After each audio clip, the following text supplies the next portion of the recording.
Hello,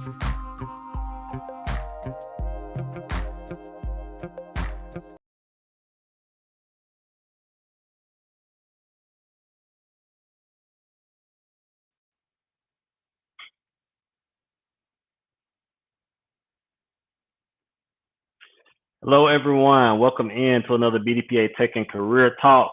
I am your host, Devin Jenkins, National BDPA Tech and Career Talk leader. I serve as a commercial IT business partner at GE Healthcare for US and Canada. And I also am the founder and CEO of Share Device LLC, business connecting people through music and technology. So I'm based here in Charlotte, North Carolina, but I'm excited to have you all joining us from all over today. So looking forward to a great conversation. Let us know where you're joining from in the comments. So whether you're watching this on Facebook, LinkedIn, or YouTube, like, share, subscribe, share the live, share this to your timelines right now. Share it right now. Right now, do it. Do it. You're thinking about it, just do it. So share this, send it with somebody who you know who needs to hear the conversation. And in the comments, let us know where you're joining us from today. I said we got Memphis in the house. All right, we rocking already. So excited to have you with us, and we're looking forward to a great conversation. Before we jump into today's guest, we do want to give you a little bit of an overview of BDPA, who we are, what we're all about, and also make sure that we invite you out to our conference that is coming up. So BDPA, founded in 1975 as Black Data Processing Associates. The organization was started as a way to continue to build the African American talent pipeline in the technology industry. So we have a focus on young youth, starting as early as middle school, teaching them computer programming skills and other technology skills that are needed to prepare them for careers in the technology industry. And we also focus on high school students, and there's a collegiate level and a professional arm, so providing opportunities regardless of where you're at in your journey, whether you're a student just starting to learn the ropes and figuring out, if you want to be in this field, or you're a professional who's been in the field for a while, maybe you retired, but either way, BDPA has something of value to offer you. Our mantra is advancing careers from the classroom to the boardroom. So that is what we're all about. That is who we are, and that is what we do. These tech and career talks take place on the second and fourth Friday of each month. And we have a range of speakers speaking on a range of topics. So some are more technology and hard focused. Like today, we're talking about AI and but intellectual property. So it's kind of a mix of the career and the technology side here today. And then some are more on the soft skills side. We've talked about emotional intelligence in the past and resumes and LinkedIn. So we kind of give you a range of topics and speakers, regardless of where you're at in your journey, so you can take some value from these conversations. And if you really want to get some value from these conversations, you need to be in Indianapolis next month, July 15th through the 18th, for our national conference. So if you see here, some of our speakers have already started to be rolled out. So you can see who we have joining us there in Indiana. It is going to be an amazing time. Some phenomenal leaders across technology are joining us there for that week. So make sure you go to bdpa.org/BDPAcon26. There's a QR code up here in the corner, so you can scan that. Make sure you're there with us in Indianapolis next month. It's going to be a great time, July 15th through the 18th at the Grand Hyatt downtown. So we're looking forward to it. Pitch competitions, other competitions. The Black Expo is going on across the street, so it's going to be an amazing time. So make sure you're there in the building. And there's a special rate going on right now. There's a flash sale, buy one get one. So tickets are $150 each right now. So cheapest it's ever going to be. So go out there, $150. You can get you a BDPA conference ticket. So take advantage of that before that sale ends. And we want to make sure we see you in the building. And so, like I said, with that, super excited for today's conversation.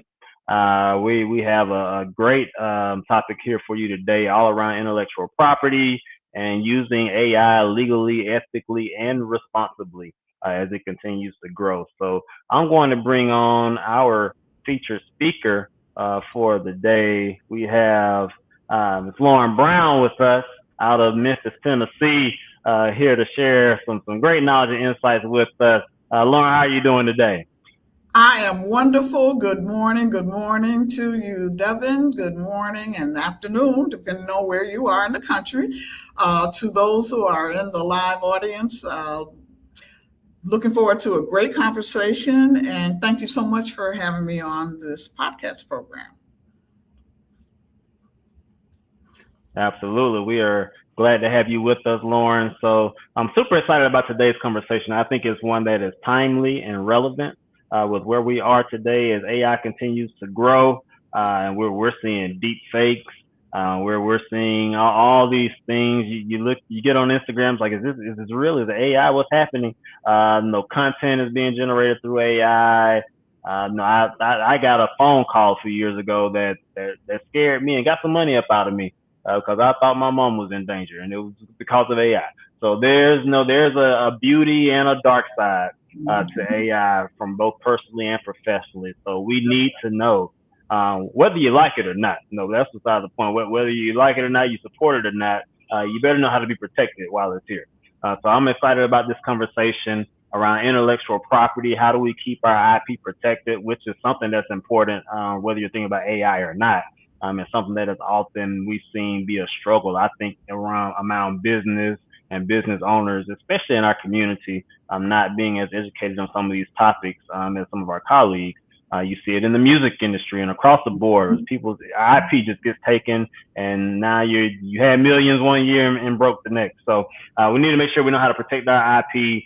And make sure that as we continue to use AI, that we're doing it responsibly. So I'm excited for today's conversation. I think this is, very relevant, and I'm looking forward to what comes here. So, hey, throughout the conversation, in the comments, put your questions, put your thoughts. We'll be addressing those as we go throughout, and then we'll come back at the end and see if there's anything as well. So, drop any questions, comments, thoughts you have in the comments, and we'll get back to those. So, Lauren, you've been helping creators and business owners, navigate this new world of AI, for quite some time now, and intellectual property. So before we get into all the things just tell us a little bit more about yourself and who you are. Who is Lauren? Okay, we go to the next slide. We can share some things right there. First of all, I am an entrepreneur, have been an entrepreneur for most of my adult life in a variety of arenas and service areas, products and services. I'm also a business owner. Currently, I am the founder and CEO of and lead consultant of LRB Global Consulting Services, a series LLC. You'll find out more information as we have our conversation today. I call myself an IP and AI strategist because part of what our company does is help individuals and businesses identify, protect, and monetize their intellectual property, including what is AI generated. And that's part of what we'll get into today. I'm also IP savvy expert, so I've done a lot of training and consulting and helping people with their intellectual property. As you mentioned earlier, it's so important now. It's a value added asset of the business.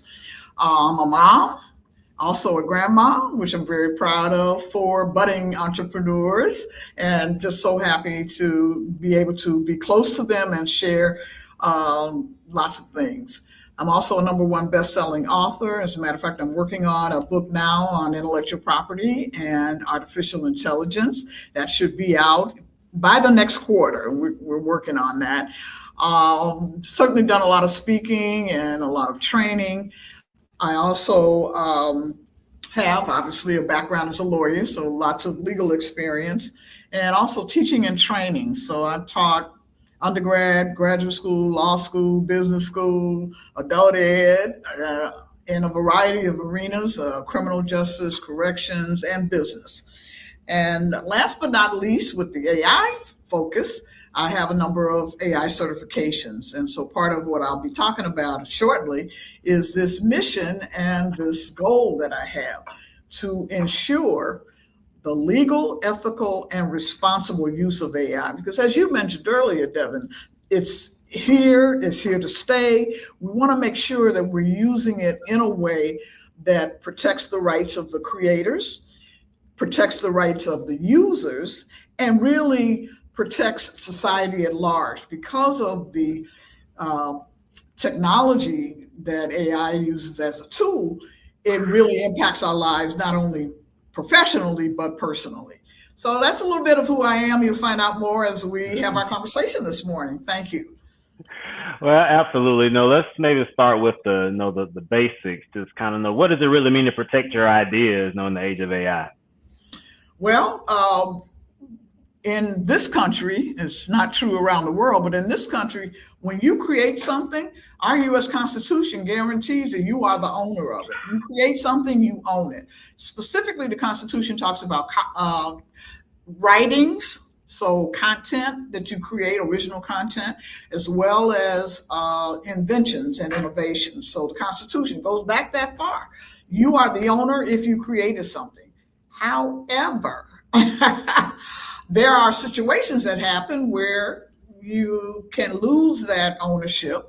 We also say that there are steps that you can take to make sure that not only you know that you're the owner of that creation, but that others know that as well. And so intellectual property is real important for that reason. There are basically 4 types, if I can quickly talk about those. There's trademarks, which protect your brand. So we're talking about your name, your logo or slogan, your tagline, colors unique to your business, any special designs you have. That's all part of your brand. And so your brand is under trademark. Secondly is copyright. And that's anything that you create, original content, and you can leave it on the intellectual property slide because this is augmenting that. Thank you so much. So copyright protects your original content, patents protect innovations and inventions, and then the last basic category is trade secrets. So that protects your confidential business information, gives you a competitive edge. When we talk about trade secrets, we really are talking about that secret sauce in your business that makes you who you are. So we can think of examples of Coca-Cola and just the examples go on and on. But those are the 4 basic types. But here's our point about the importance of intellectual property. Intellectual property is a value-added asset. It is an asset in your business. And so you have to guard and protect your assets. Just like if you have a brick and mortar store, yep, and you've got inventory, you got equipment, all of those are assets of your business. Intellectual property is an intangible, which means you can't see it and touch it and feel it, but it's as valuable as what you can see and touch and feel. And so intellectual property secures a competitive advantage. It helps to generate different revenue streams. It can help reduce your tax liability in ways that are not only creative, but are essential for most businesses. It also helps to facilitate access to financing because, again, if you're trying to get finance, especially if you're going to a bank and trying to get a loan, they want to know what collateral you have. You almost don't need the money to show that you don't need the money in order to get the money, right? We experience that. So the last important part of what we're talking about is that having intellectual property that is very recognizable, valuable, protected, allows you to attract investors and other partners. So intellectual property, again, being a valuable asset, it's an intangible one, but it's a valuable one nevertheless. And so when we think about the 4 basic types and how important it is, we know that intellectual property. I will give a real quick example. TLC recently had to spend $1 million per letter, so $3 million to buy their own name back because they didn't own their name. And so some of what we'll talk about this morning or this afternoon deals with once you create something, who owns it and how do you navigate that? And so we'll have plenty of examples.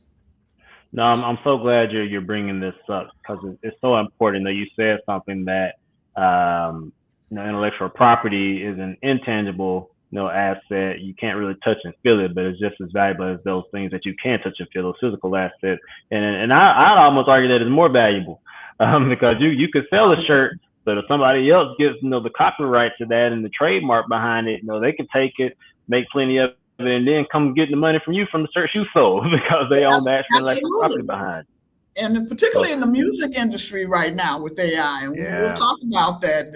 Sony, BGM, all of these companies, they're in court litigating right now on this issue, and we're talking billions of dollars that are at stake to show you that impact, not only of intellectual property, but AI.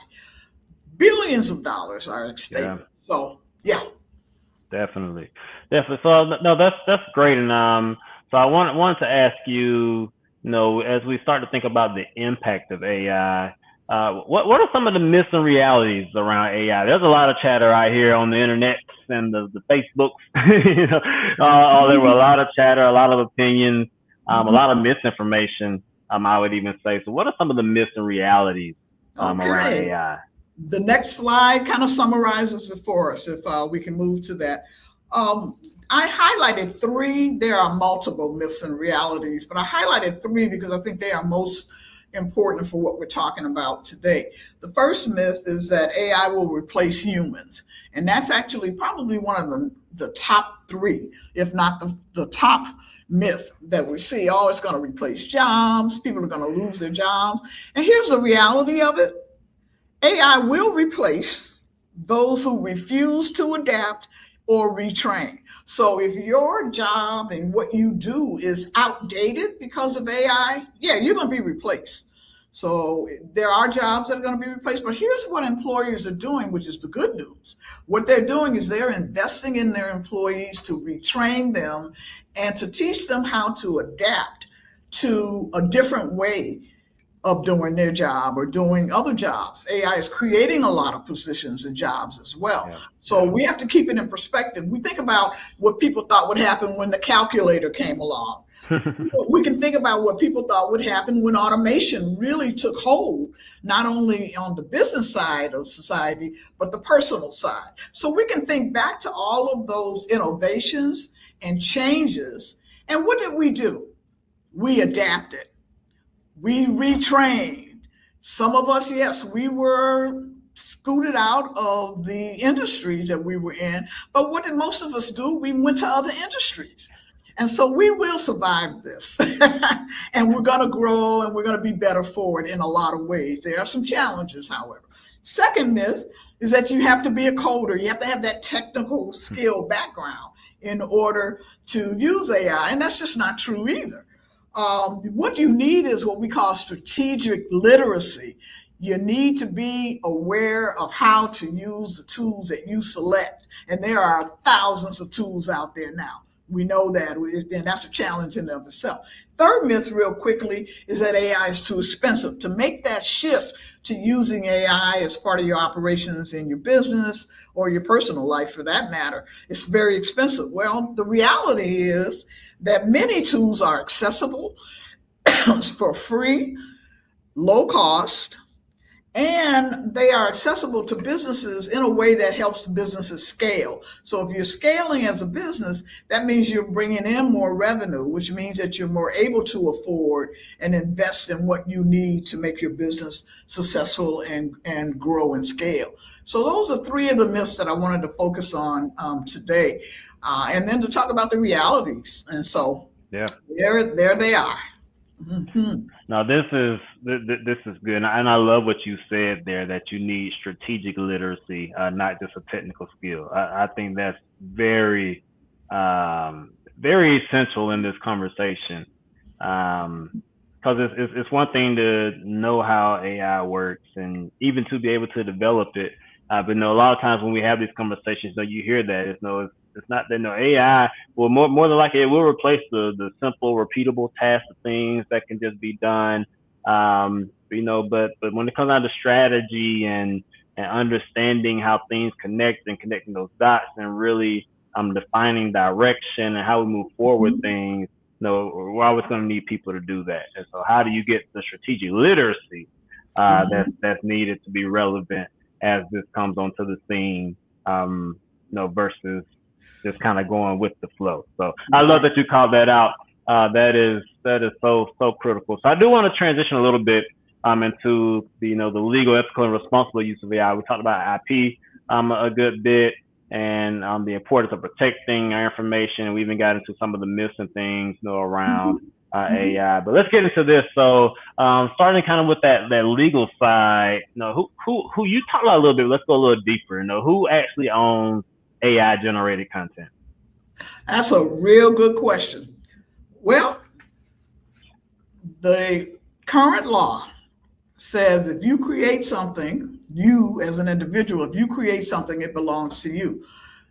We have to look at that a little differently when the tool Mm, is creating it. And the key is going to be to make sure that you as the human stay as involved in that process as possible. That is, you make the prompts, you review what the output is that the tool gives you, you massage it, whatever it is. But as long as you're involved significantly in the creation of that output, then you can claim it as being the owner. So the question becomes, does the tool own it? Does the company that provides the tool owns it? You know, all of those questions come up. But the bottom line is, as long as you're involved significantly in the creation of that output that you use the tool with, then you're considered the owner of mm, that content. Now, whether it's protectable is a whole other discussion.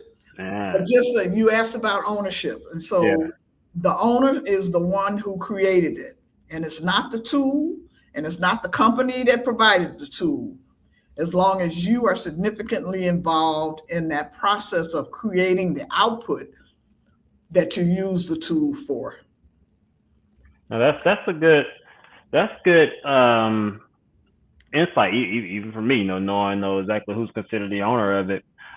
Now, with ownership comes liability. Mhm. That's just part of the game. Whether you own AI generated content or you own a car, no, that's why you have to have insurance. So you own something, you're liable for it. So when we talk about AI liability, who gets in trouble for AI generated decisions? Where does AI liability fall when we think about ownership? Well, it's interesting that you asked that question. It is being litigated throughout this country and other countries as well in terms of liability. And I'm going to share with you real quickly a case that was in the court system. A company used AI to come up with a decision, and they Mm, shared that decision with their customer. Customer followed that. Something happened, and the customer was hurt. So the customer sues the company saying, you told me to do this. I did it the way you told me to do it, and I got hurt. I've been damaged. I've been harmed. The company, believe it or not, with a straight face, through their lawyers, told the judge, the AI tools made that decision. It wasn't ours. It's like my dog ate the homework, the devil made me do it. You know, that kind of that kind of rationale. And but they presented that in yeah. their defense. And after being laughed out of court, the judge made it clear: look, you are the owner, you're the manager, you're the decision maker, you're responsible for every decision that's made out of your company.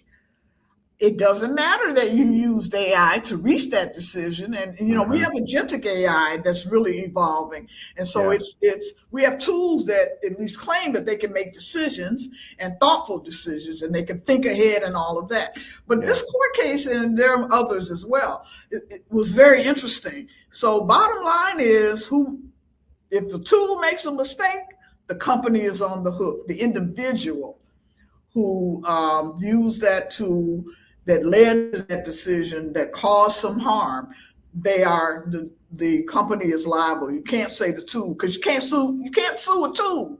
I mean, Right. you could theoretically sue the company that created the tool, Right. but now it's going to be the person or the entity or the department that made that decision and utilized that decision. They're going to be liable. They're going to be on the hook.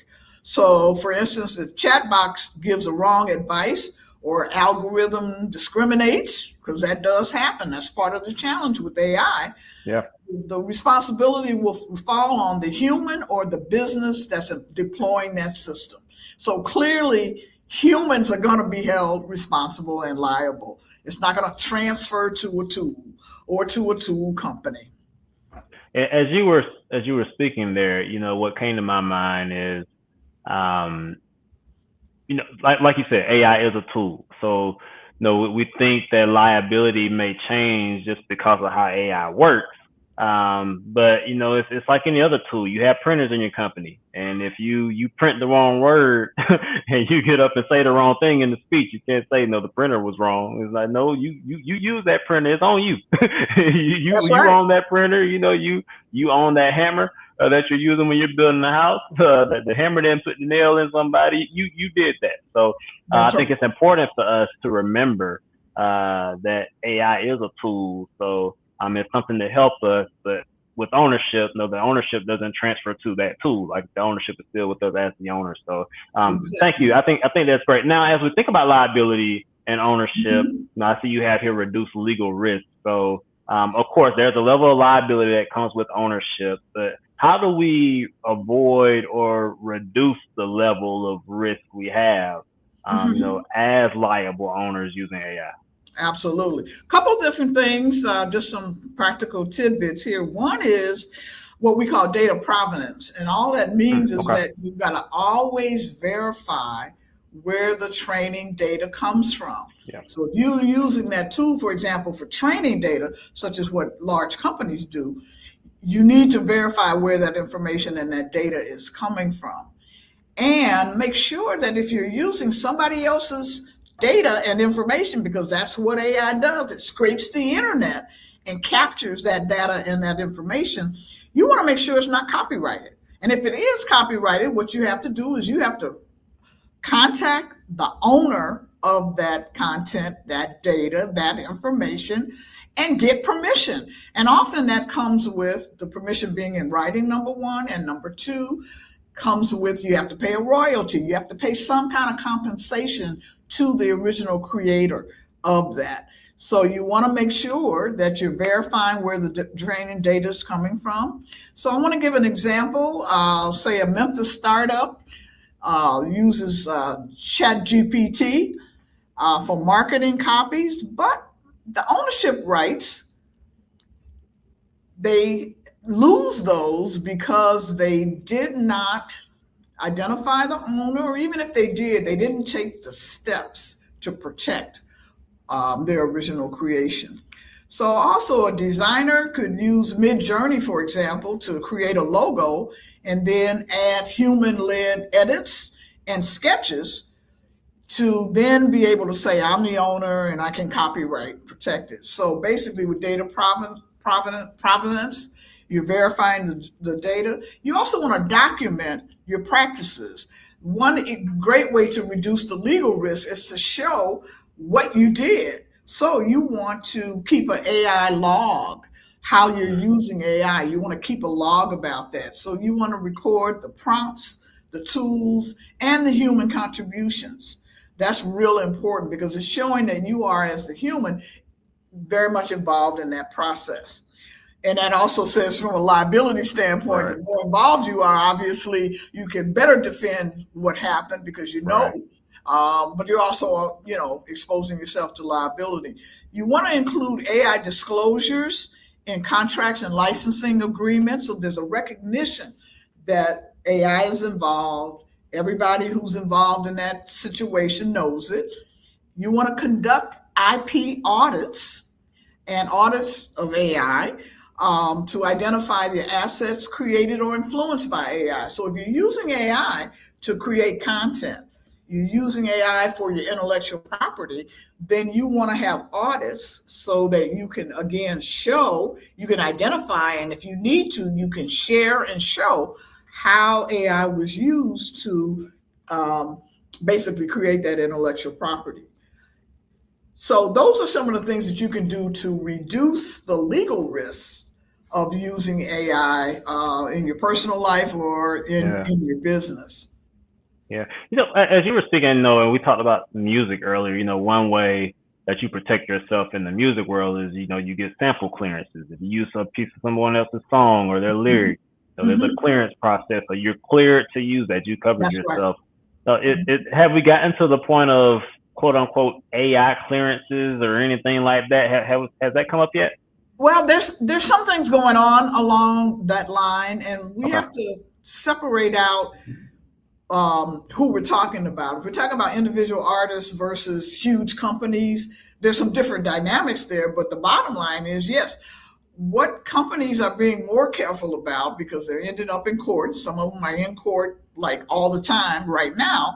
Yeah. What they're doing is they're taking steps early on. The first step you need to take, and this is why we're talking about IP and AI together, the first step you need to take as a creator is to protect what you've created. Yes, the Constitution says you created, you own it, but registration, federal registration covers this entire country and our territories. State registration covers what you do in the state, but you want to establish that ownership and you want to register and give notice to the world that you own that. I think that's a critical first step. Yeah. After that, there are attempts because, in fact, companies have been sued. And so they've had to change how they do business. And so they are doing these pre-screenings, these giving pre-screen credit, those kinds of things are happening. Yes, they are. As this whole industry of AI evolves and we have a better understanding and embrace how we're using it and be honest about it, I think we'll see some other changes. And we're going to see changes early on, and I think that's the best thing. Establish the ownership, then there's no question about it. I want to share real quickly something that Google did because it's doing a lot. Some of us remember when you could go on Google Images, find an image you like, and just use it. Hey, it's public record. It's on Google. I can use it. I had that experience recently with someone who doesn't have a legal background. But anyway, Google got sued by a number of creators whose images were showing up on their site. And people were using those images without permission, Yep. without authorization or consent, and without compensation. And so what did Google do? Google started putting on their image website may be subject to copyright. So Google is saying, hey, these images are here. They're available, but they might be subject to copyright. And then some people, creators, put stuff out there because they want humanity to have it. And that's fine. But others say, look, you can use it, but you have to follow certain instructions. And if you follow the instructions we give you, then you're able to use it freely. And so it's interesting what Google did, and this was maybe about 15 years ago now. Google started putting on their site, may be subject to copyright. Visit this site, follow what needs to be followed, and then you are legally and ethically and responsibly using somebody else's creation. Right. So that's how that works. And there are other examples, but those are probably, Google's probably the best example for a number of things. Yeah. So I think we have a great question here on YouTube that ties in directly to what you're speaking on. So what is the most challenging barrier for our entrepreneurs to identify what represents their IP as they operate their daily business? Oh, that is a great question. One of the biggest challenges is how you view what it is that you do. Okay, so you decide you've got a t-shirt business. The ideas for the images on your t-shirt come from you. And you're creative, so you don't necessarily look at it from a business standpoint. So my first point is using your mindset on how you view what it is that you're doing. So you can learn to think that whatever I create not only belongs to me, I have ownership of it, I have control over it, and I am willing to do what it takes to maintain that ownership and control, because after all, what we're talking about is diluting your brand. If everybody can do anything they want to with what you've created, your brand is diluted. Yep. So the challenge of identifying, and that's part of what we do, we help companies, businesses, and individuals identify their intellectual property. So it's an intangible asset that you've created that belongs to you, and you have ownership and control over it. So one of the biggest challenges, again, is how you view that, how you look at what it is that you do. And you may think, hey, nobody's going to be interested in this or whatever. But the fact of the matter is, there's very little that's new under the sun, and people are taking and stealing stuff left and right. That's just the reality of being in today's society, and not just in this country, around the world. Great question out there, and thank you for sharing that. So I think that's a good segue to get us into the ethical uses of AI. So just because something's legal doesn't necessarily mean it should be done. So when we think about AI, even though it's legal, how do we know when it's ethical and right to use AI? Great question. Great segue too. Yeah, so the legal obviously asks, can you do it? Can you use that AI generated content? This next question on the ethics is, okay, so it's legal, but should you use it? And so we have a couple of things to keep in mind when we're talking about the ethical obligations and the ethical issues around using AI generated content. First of all, that is $1 million question. There are people that are asking that every day. There are conversations that are taking place at every level and every arena about, even though we can, should we? So some of the key points are transparency. You have to be transparent about your use of AI, and transparent not only within your environment, your arena, your company, but also to the world, especially to your clients. If you're producing something for a client or a customer and you used AI to do that, then your client or customer, in the name of transparency, should be aware of that, as well as any other stakeholders that you're dealing with. You want to use AI with integrity. Integrity means that just that. When you're using integrity, that means you're approaching it in a way that not only is for the common good, but you're exercising the highest standards about it. So again, you've already answered the question, yes, it's legal. We can use it. Now you're talking about, should you use it? You also want to be honest. Transparency has a component of honesty. You want to be honest about your use of AI in whatever it is that you're doing. You want to have regular audits. We talked about audits earlier with the legal discussion. Now we want to talk about audits with the ethical discussion as well. Audits are important. Internal audits are important as well as external audits. And depending on what industry you're in, there are going to be external audits that, whether you like it or not, that are going to happen, but certainly external audits. One big point is these last two on the screen are very important, because from an ethical standpoint, you should never use proprietary, which is privately owned, is what we're talking about. You should never use proprietary or personal data in the prompts that you're using with your AI tool. And if you have consent, ethically, then you're okay. If you have consent to use somebody's proprietary data or information or content, or their personal data or information or content, if you have permission, then ethically it's okay. You got to go ahead to use it. But really, you should seriously consider trying to accomplish your goal without using proprietary or personal data, when at all possible. And then lastly, we always want to keep in mind that the AI is really a tool to amplify and enhance originality. That originality is still there, but you're using a tool to enhance and amplify that creation, that output. It's not designed to replace. It's not designed to replace and totally take over the function and the process of creating something. That still is the human part of what we're talking about.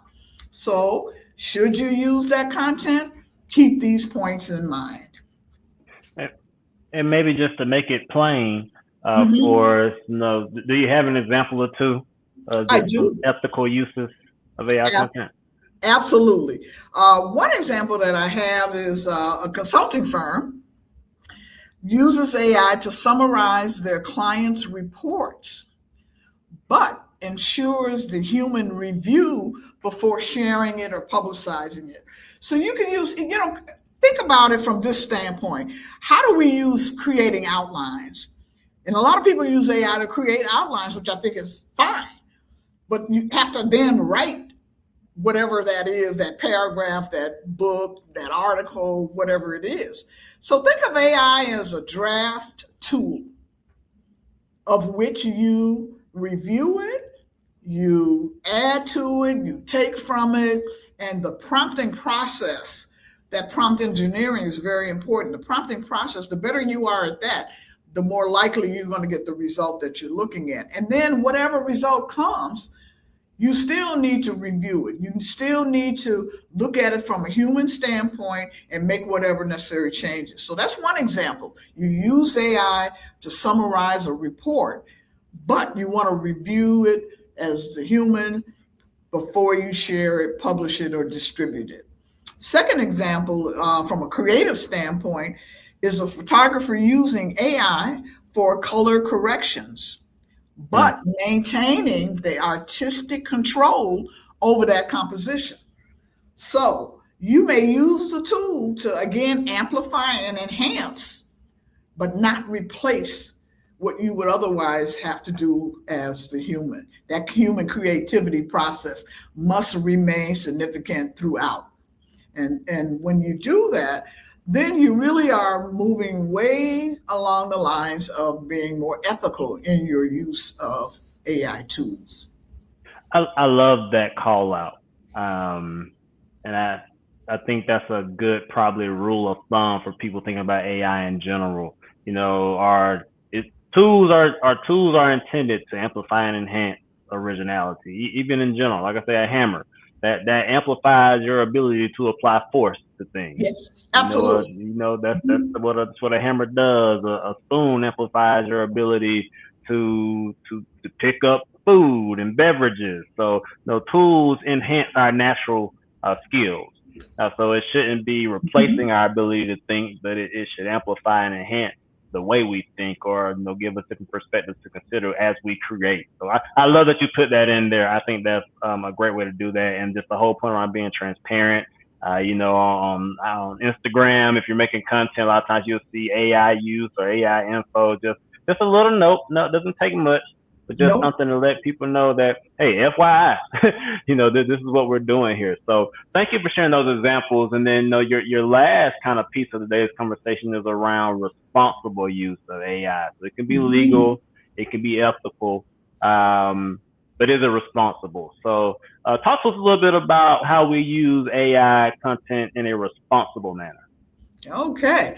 So again, as you just said, we've analyzed whether we can use that content that's generated by AI. We got the red flag. I mean, not the red flag, but we got to go ahead to use it. Then we talked about ethically. Okay, so even if we can, should we? And now we're talking about, okay, we've decided not only can we, but that we should. And now that brings us to where we are now, and that is, how do we use it responsibly? Because honestly, there's a lot of irresponsible ways to use AI. And there's some of the pitfalls of using AI. We haven't talked about a lot of them, but one is, bias. The fact of the matter is the data and content comes from scraping the internet. And we already know not everything you see on the internet is true. Also, the storytelling that goes on doesn't tell everybody's story and doesn't tell it accurately and completely. And when we look at certain cultures, such as our own culture, our true story has not been told. It's been really denied. We've been denied access to our true story for so long. And really what I'm saying is, okay, knowing the pitfalls and the shortcomings of this content and where it's coming from, how do we really change the dynamic? And that is the responsible use of AI.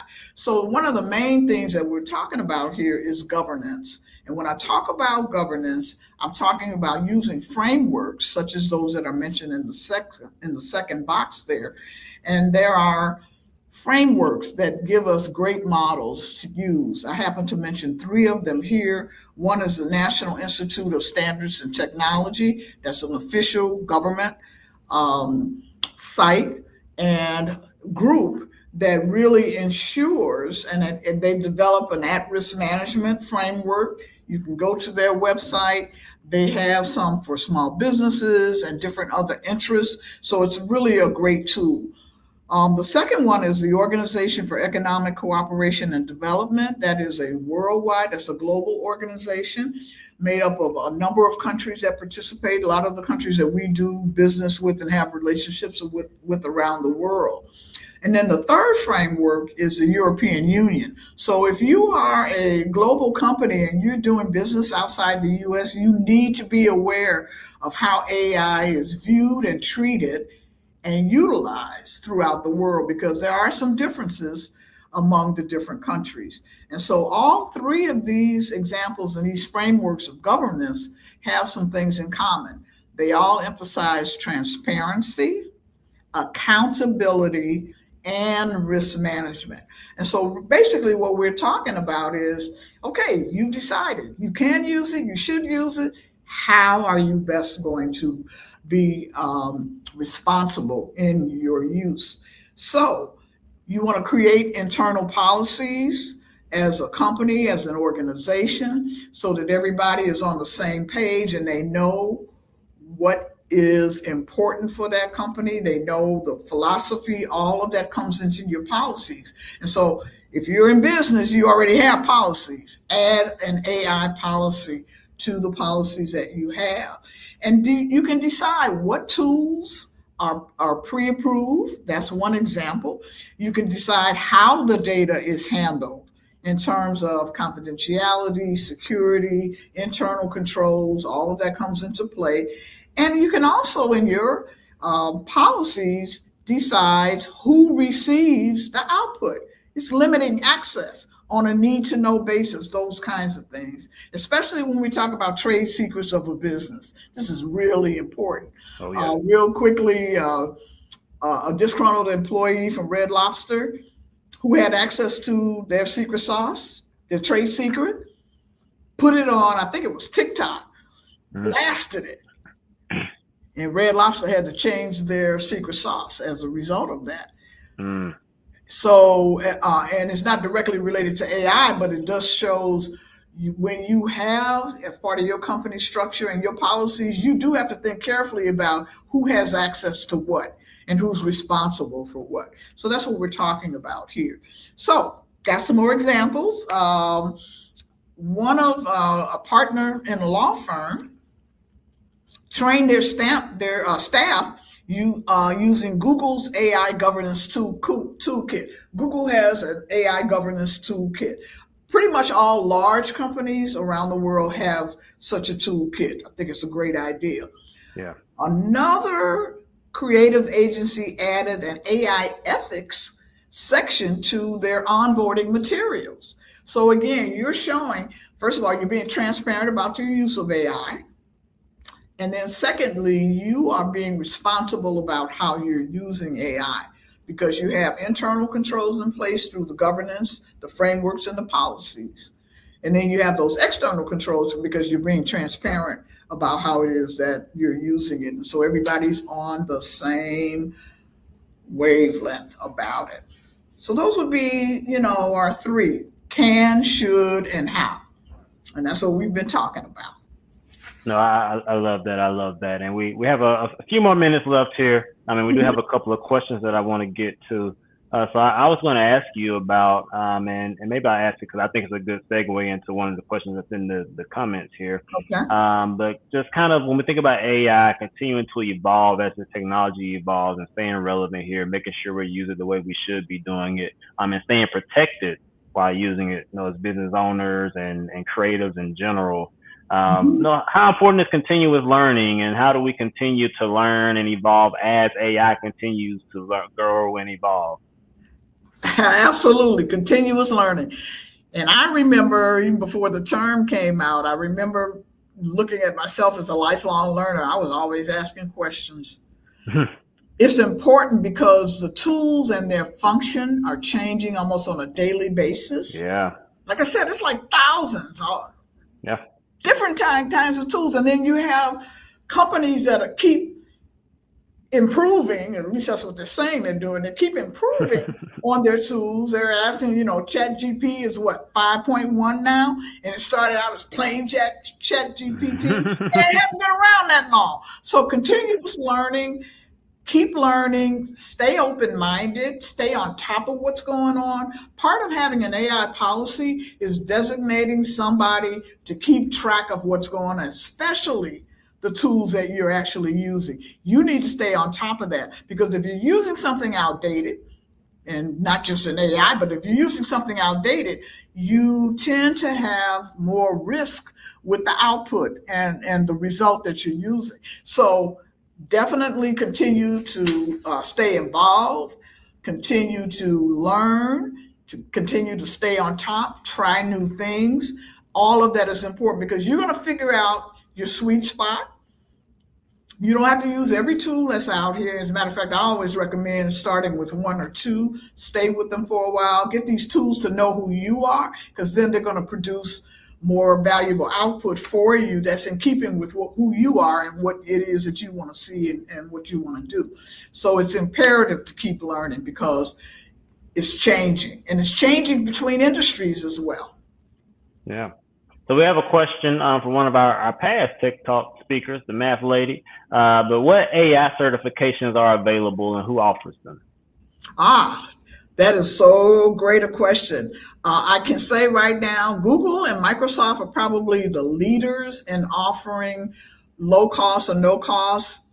There are educational, like Coursera, that are offering something. LinkedIn is offering, everybody's jumping on that bandwagon, offering certificates and certifications. And frankly, many of them are free.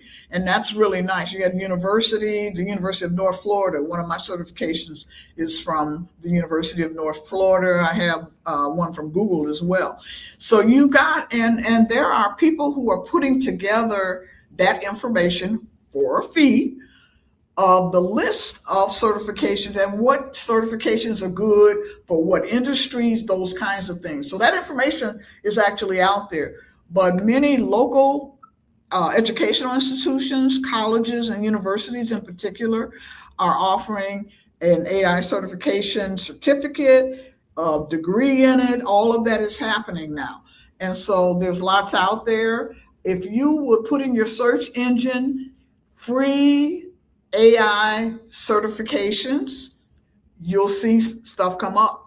If you wanted to expand it to cost, less expensive or costly, however you want to define the term, you will be able to identify certifications from whom and within particular industries, industry specific certifications, which is very, very key. So thank you for that question. I know we only have a few minutes left, but I have a couple things that I wanted us to look at. One is more information about myself, but also our call to action. One, to go deeper into continuing your AI journey. First of all, we have a workshop that's in planning, and that's going to be about IP and AI in September. So stay tuned for that date. We'll be finalizing all of the planning and preparation for that. There is a QR code on the next slide, but don't go there yet. If you scan that code, you'll get more details about the workshop, and you will have access to a complimentary intellectual property protection and AI ethics checklist. So this is something that we're offering to the audience. You need to scan the QR code, and you'll get this checklist, which is really simple, practical resource to help you start protecting your creations and using AI legally, ethically, and responsibly. So be sure to take advantage of that. And Devin, if you would go to the next slide, people, please take a screenshot of the slide, just scan that, and it will take you to the next stage of getting access to the complimentary checklist. So we want you to do that. I see the comment section is full of questions. You can't get to all of your questions, so do me a favor. If you would go to the next slide, it has information about how to contact me. My email is there, my phone number is there. Take a screenshot of this slide, and you can contact me directly if you want to get a consultation or more in-depth conversation and discussion about what you're interested in terms of IP and AI. Then that is available. I'm accessible and available. I would love to hear from folks in terms of what are some of the challenges. That was a great first question. What are some of the challenges? And how do I, I'm facing this issue. How do I deal with it?